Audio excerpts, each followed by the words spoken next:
You can be with the people and you are still lonely. 30% of the people in the world are lonely. More women than men attempt suicide, but more men than women commit suicide. More men who are over 60 years commit suicide than young people between 15 and 35.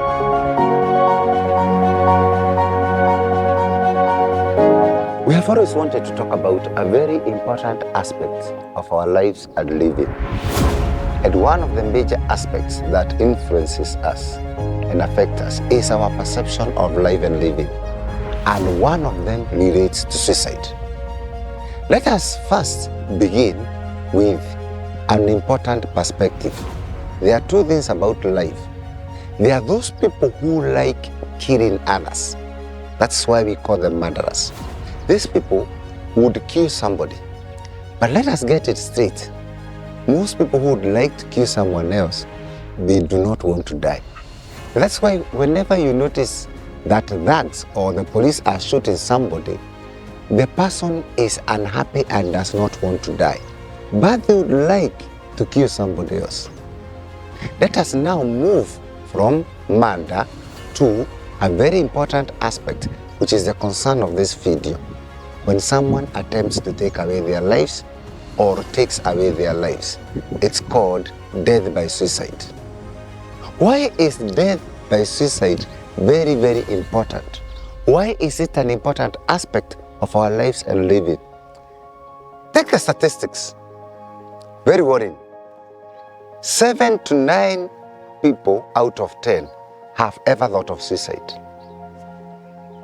7 to 9. They could have thought of suicide. They could have felt life was overwhelming. They could have felt they would like to take their own way. The best part of it is that they didn't. Let's move into another aspect. 700 to 1 million people die by suicide every year. Very worrying statistics. Now, more worrying statistics. For every person who commits suicide, dies by suicide, about 3 to 4 people attempt suicide. So go back to the statistics of about 700 to 1 million who die by suicide, and that tells you that about 3 to 4 million people attempt or think about suicide. Let's go into another one. Suicide is the third major cause of death in the world. So people thinking about taking their lives is one of the major aspects we should be discussing every day. But let us pause there and ask you and me a very important question. Why do people think of attempting suicide? Let's do it in another way. Let us start with children. Children below 15 years do not cognitively understand life and death because they have not conceptualized life and death. That's why we say when children who are below 15 years attempt suicide, we call them children who do not want to live. Why?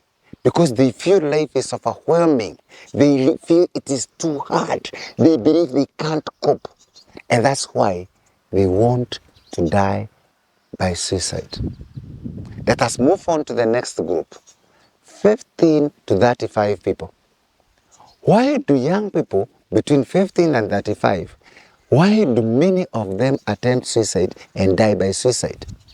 Simple answer, because of lack of life skills. Let's now move on. So that means then that we have another group of people between 35 to 60 years. Now, people below after 60 years, like people start stagnating. They become depressed. They feel life has nothing. If they had money, sometimes they feel money does not work. Most people at 60 are lonely. Note this, loneliness is one of the major causes of death. You don't die because you are lonely. By the way, you can be with the people and you are still lonely. That's why we are now saying 30% of the people in the world are lonely. They have nobody to talk to. Would you believe this? People have become more lonely after the year 2000 with all the technology and YouTube. Why? Because even when you are on the phone, nobody talks to you. So when people reach 60 years, they feel lonely. They feel nobody cares about them. They feel they have nobody to talk to. They are lonely.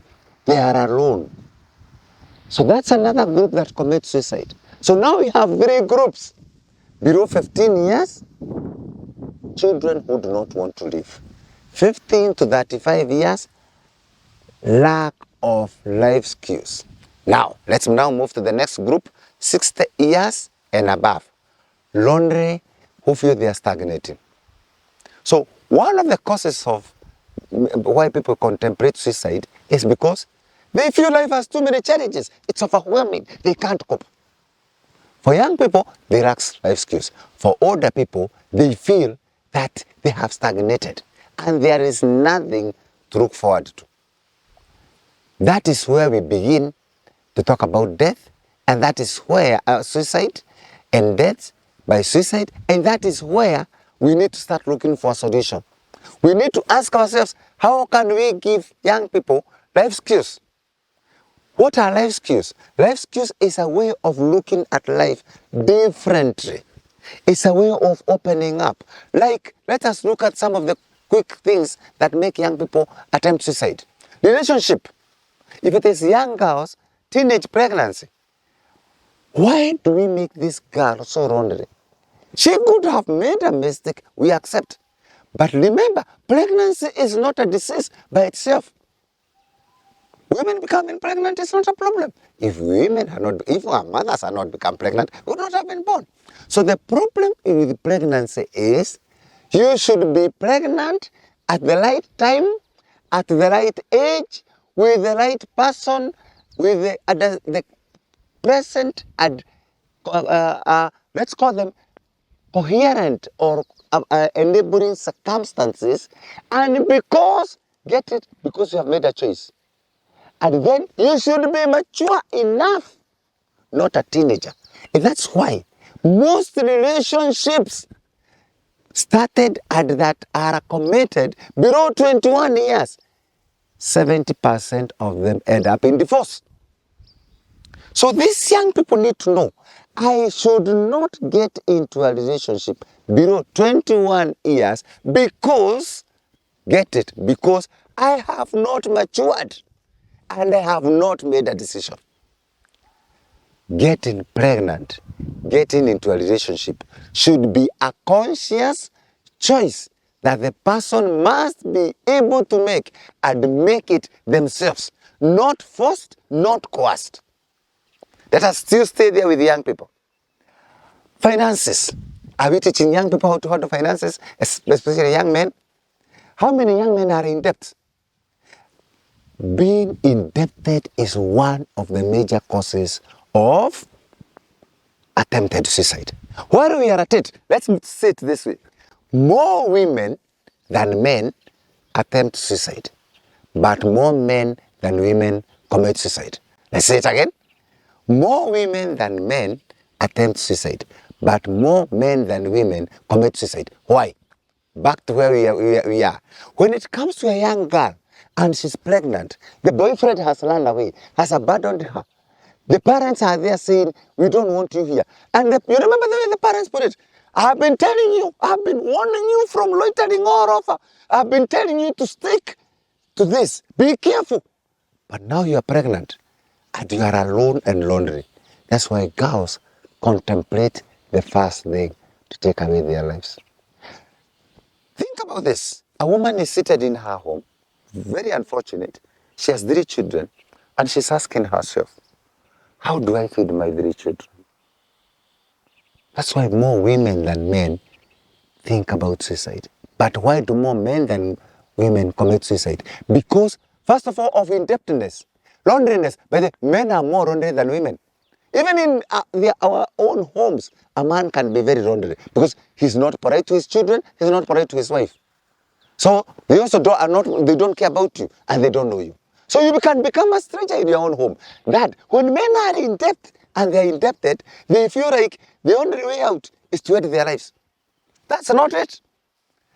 That is why when men are young, between 15 and 35, and when they are in their 60s, by the way, let us now even come to a greater component. Would you believe this? More men who are over 60 years commit suicide than young people between 15 and 35. Why? They are more ornery. They could even have abandoned their wives, or they are not married. They have nothing to look forward to. There is no hope. Life is very important. It has God. It has prayer. It has faith. But it has a very important component, hope. Hope is what keeps you going. You must keep hoping. You must keep hoping. You must keep saying to yourself, I have hope for tomorrow. I have a tomorrow. I have a tomorrow. I have a tomorrow. I have a future. When there is no future, life comes to an end. So that's why men at 60 commit more suicide. Now, what can we do about what we are learning about suicide? The first thing is we need to equip young people with life skills. Resilience, problem solving, decision making. Oh yes, you must be more resilient. You must have problem solving skills. You must be asking yourself, how can I handle this? Critical thinking. Critical thinking. How can I go about this? You must have several skills. How can I resolve my financial issues? How did I get here? How can I handle my finances? How can I handle my relationship? Why must I, as a man, have 5 girlfriends? Can I feed them? Can I feed these children? Why did I leave my wife? We must have critical questions. These questions we must think. When you are a young girl and you are below 18 years, why do you want to become pregnant?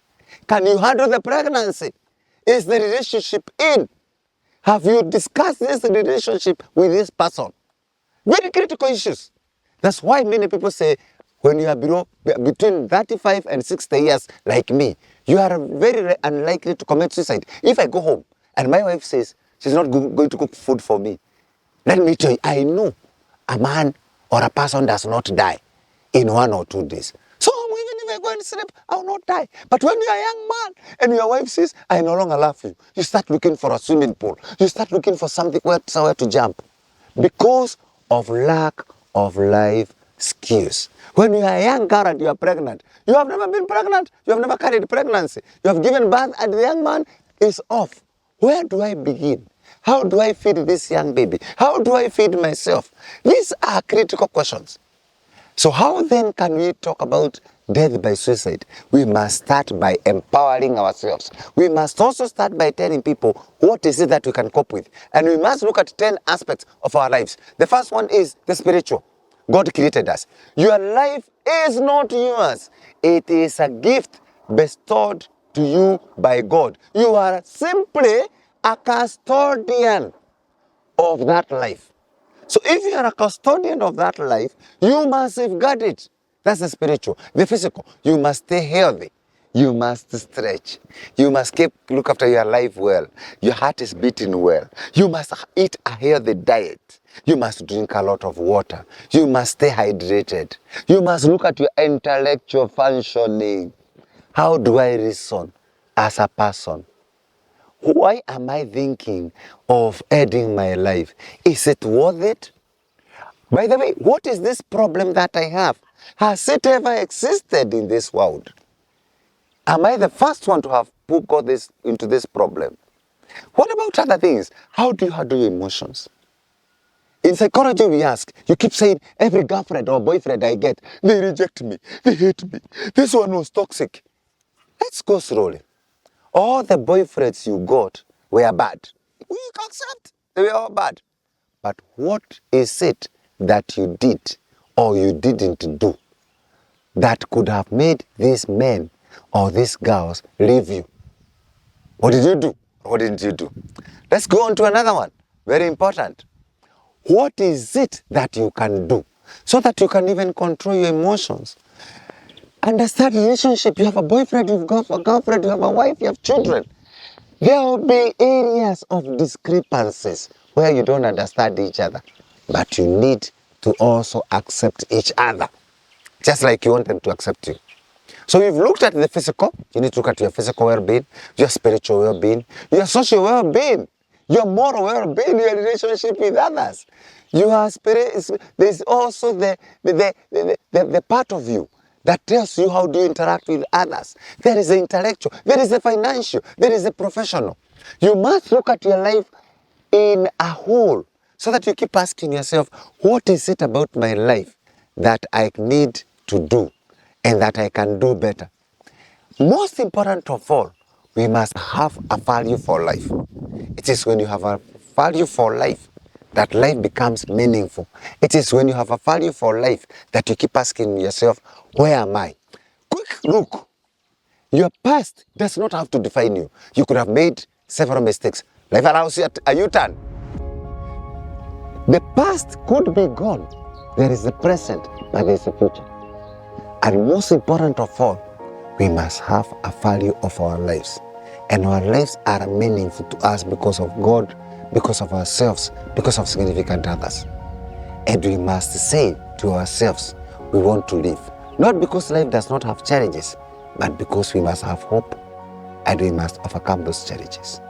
Let us live a healthy life and live it fully. Let us tell people that suicide is not the end to our problems or to our life's challenges. It is about us having hope every day and living a meaningful life every day of our lives.